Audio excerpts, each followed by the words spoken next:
This afternoon, we got the first indication of the Black Sea Initiative, which is intended to set the scene for a ceasefire across the Black Sea.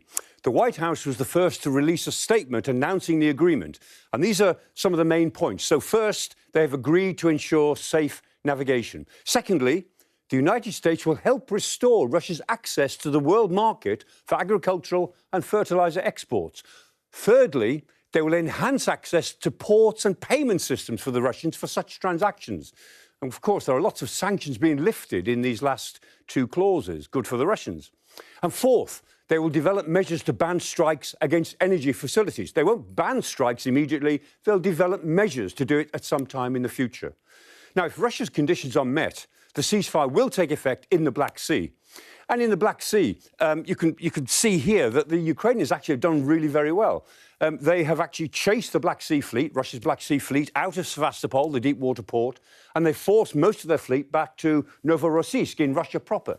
And so they've controlled the western part of the Black Sea. Ukraine even sank the Russian flagship, the Moskva, in April 2022.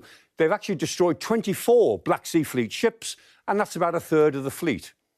Before the war, the Black Sea was a key export outlet for Ukraine and for Russia. And this map shows the traffic in the region with the lighter lines indicating more vessels. But watch carefully to the west of Crimea.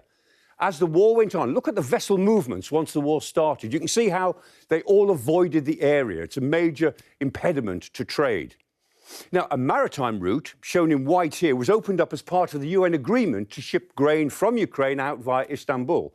That was the grain deal, but Russia pulled out of that in July 2023. Nevertheless, Ukraine adapted.